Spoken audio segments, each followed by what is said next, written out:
Hi viewers, இன்றைக்கி நம்ம வந்து சுடக்கு தக்காளி குழம்பு வைக்க போகிறோம். அது மட்டும் இல்லாமல் சுடக்கு தக்காளியுடைய கீரைகள் இருக்குது இல்லையா, இதுதான் வந்து சுடக்கு தக்காளியுடைய கீரை. இது இருக்குது பாருங்கள். இந்த சுடக்கு தக்காளியை வந்து நம்ம வந்து காரக்குழம்பு வச்சுட்டு இந்த கீரையை வந்து பொரியல் பண்ணலாம். அப்படி இல்லைன்னா இந்த கீரையை கலவைக்கீரையாக போட்டு கடையலாம். பருப்பு, சிறு பருப்பு கூடவோ இல்லை துவரம் பருப்பு கூடவோ போட்டு நம்ம கடையலாம். கடையும் போது வந்து நம்ம இந்த குப்பைக்கீரைன்னு சொல்லுவாங்க, இது வந்து அரைக்கீரை. நான் வந்து கீரைக்காரமா வந்திருந்தாங்க, சரி ஒரு 4 கீரை மட்டும் வாங்கிக்கிட்டேன். அரைக்கீரை எப்பயும் எனக்கு கொடுக்குறவங்க தான் அவங்க, அதனால் ஒரு 4 கீரை கொடுங்கன்னு கொடுத்தாங்க. அதுக்கப்புறம் வந்து நம்ம மற்ற கீரை, குப்பைக்கீரை, அதுக்கப்புறம் தூதுவளை இப்படி சொல்லிட்டு தூதுவளை இருக்குது பாருங்கள், இதில் முள் கூட இருக்குது பாருங்கள், தூதுவளை. இந்த மாதிரி ஒரு 4-5 கீரை சேர்த்து போட்டு நம்ம கடைச்சி சாப்பிட்றதுனால வயிற்றில் ரொம்ப நாளாக தங்கி இருக்கிற கழிவுகள் இருக்கும் இல்லையா, கருப்பாக இருக்கும் நம்ம குடலில், கல்லீரலில், இதிலெல்லாம் கழிவுகள் இருக்கும். இந்த கழிவுகள்லாம் இந்த கலவைக்கீரை, இந்த மாதிரி இந்த சுடக்கு தக்காளியுடைய கீரையுடைய கூட ஒரு 4-5 கீரை, அரைக்கீரையும் உங்கள் வீட்டாண்ட இருக்கிற குப்பைமேனி என்ன இருக்கோ ஒரு 5 கீரை கூட சேர்த்து ஒரு கலவைக்கீரையை நீங்கள் சாப்பிடும்போது வயிற்றில் இருக்க வேண்டாத கழிவுகள் வெளியேறிடும். இது நீங்கள் ஆஸ் யூஷுவல் எல்லா கீரையும் எப்படி செய்கிறீங்க அதே மாதிரியே நீங்கள் செய்யலாம். இன்னும் இது கூட ஒரு சின்ன வெங்காயம், பூண்டு இதெல்லாம் நீங்கள் அதிகமாக சேர்த்துக்கிட்டிங்கன்னா நல்லது. உடலில் இருக்க வாயுவும் சேர்த்து வெளியேறும். இப்போ நீங்கள் இதை சாப்பிட்டதுனால உங்களுக்கு என்ன பலன் அப்படின்னு கேட்டிங்கன்னா, நம்ம உடலில் வந்து வேண்டாத கெட்ட நீர் இருக்கும், யூரிக் ஆசிட் இருக்கும். அந்த மாதிரி கெட்ட நீரெல்லாம் வந்து யூரினாக வெளியேறிடும். யூரிக் ஆசிடில் இருக்கிற அந்த கெட்ட நீர் இருக்குது பார்த்திங்களா, அதுவும் வெளியேறிடும். அது மட்டும் இல்லாமல் நம்மளுக்கு அடிக்கடிக்கு வந்து நம்ம யூரினரி இன்ஃபெக்ஷன் வந்து ஜுரம் வரும் இல்லைங்களா, அந்த ஜுரம் அதெல்லாம் வராது. லேடிஸ்க்கு ரொம்ப நல்லது இது சாப்பிட்றதுனால. மூட்டு வலிகள்லாம் இப்போ இது இன்றைக்கி சாப்பிட்டிங்கன்னா ஒரு 2 நாள் கழித்து பார்த்திங்கன்னா உங்கள் உடம்புல இருக்கிற மூட்டு வலி இதெல்லாம் குணமாகும். சர்க்கரை நோயாளிகள் இருக்காங்க பாருங்கள், அவங்களுக்கு வந்து இது ரொம்ப காரக்குழம்பு, இது மாதிரி வந்து நம்ம சுண்டக்காய் காரக்குழம்பு வைப்போம் பாருங்கள், அது மாதிரி வைக்கணும். வந்து பாருங்கள், இது இருக்குது பார்த்திங்களா, இது இப்படி பிரிச்சிங்கன்னா இப்படி மாதிரி ஒரு தக்காளி வரும். இதுதான் சுடக்கு தக்காளி. இதில் வந்து இந்த வேஸ்ட்டு, இந்த தோலை வந்து இந்த தோல் இருக்குல்ல, இதை கீழே போட்டுடணும்.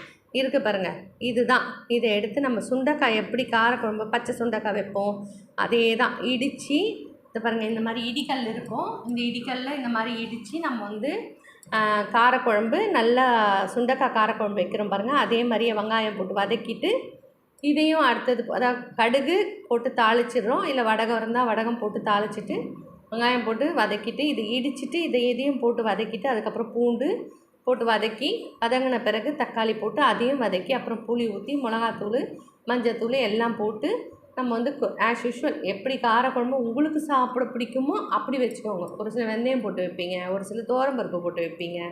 உங்களுக்கு எப்படி காரக்குழம்பு வச்சு சாப்பிட பிடிக்குமோ, மிளகு காரக்குழம்பா அதுவும் வச்சு சாப்பிட்லாம். எப்படி உங்களுக்கு பிடிக்குமோ அது மாதிரி வச்சு சாப்பிடுங்க. ரொம்ப ருசியாக இருக்கும். முதல் விஷயம் ரொம்ப ருசியாக இருக்கும். நம்ம நோய்க்கு மருந்துக்கு சாப்பிட்றோம் அப்படின்ற மாத்திரை மாதிரி நம்மளுக்கு வந்து பிடிக்காமனா சாப்பிட பிடிக்காது. மாத்திரை நமக்கு இது வந்து ருசியாக இருக்கும், மணமாக இருக்கும். சாப்பிட சாப்பிட காரக்குழம்பு நல்லா சுட சுட சாப்பாடு செஞ்சு இந்த காரக்குழம்பை ஊற்றி மணக்க சாப்பிட்டிங்கன்னா அவ்வளோ ருசியாக இருக்கும். இது நமக்கு உடலுக்கு ரொம்ப நல்லது. கெட்ட நீர் இது எல்லாத்தையும் எடுத்துரும். சர்க்கரை நோயாளிகள் இதை சாப்பிட்டா அவ்வளோ நல்லது.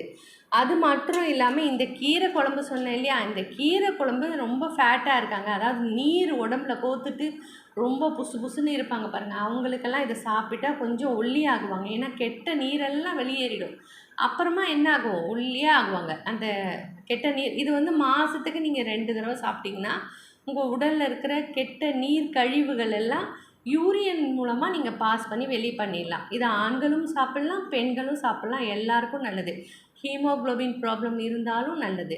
அது மட்டும் இல்லாமல் அவங்களுக்கு வந்து ஒரு சுகர் இருக்குது, இல்லை கேன்சருக்கு, எல்லாத்துக்குமே வந்து இந்த கீரை இது ரொம்ப நல்லது, சாப்பிடலாம். இந்த சுடக்கு தக்காளி வெளிநாட்டுக்கு எக்ஸ்போர்ட் ஆகுதாகவும், இது வந்து 1400 1300 1 கிலோ அப்படியெல்லாம் சொல்கிறாங்க. எனக்கு தெரியாது, ஏன்னா எனக்கு இது வந்து சாதாரணமாக வீட்டில் விளையுது, நான் வந்து சாதாரணமாக பறித்து சாப்பிட்றேன். அதனால் இதோட வேல்யூ வந்து எனக்கு மருத்துவமாக இதோட வேல்யூ வந்து எனக்கு ரொம்ப அதிக ஹியூமினிட்டி பவரை கொடுக்கும். ரொம்ப நல்லது உடலுக்கு. இதுதான் தெரியும். பணத்துடைய வேல்யூ தெரியாது. ஏன்னா நமக்கு தான் இது குப்பை மேனி மாதிரி என் வீட்டாண்ட நிறைய விளையாது. இது ஒன்று விளைஞ்சி ஒன்று கீழே கொட்டுனா அதுலேருந்து ஒன்று விளையுது. அதனால் எனக்கு வந்து இதோட பணத்துடைய மதிப்பு தெரியாது, மருத்துவ மதிப்பு அதிகம். ஸோ நீங்கள் உங்களுக்கு கிடைச்சா இதை பிடுங்கி போட்டுடாதீங்க. வீட்டாண்ட இருந்தால் இது ஒரு மருத்துவ குணமுள்ள ஒரு மூலிகை. இதை நீங்கள் அரிது மருத்துவத்தில். இது வந்து போகரும் வந்து இதை பற்றின டீட்டெயில்ஸ் கொடுத்துருக்காங்க. இது ரொம்ப நல்லதுன்னு சொல்லியிருக்காங்க. ஸோ சாப்பிட வேண்டிய ஒரு மருந்து இது. தேங்க்யூ.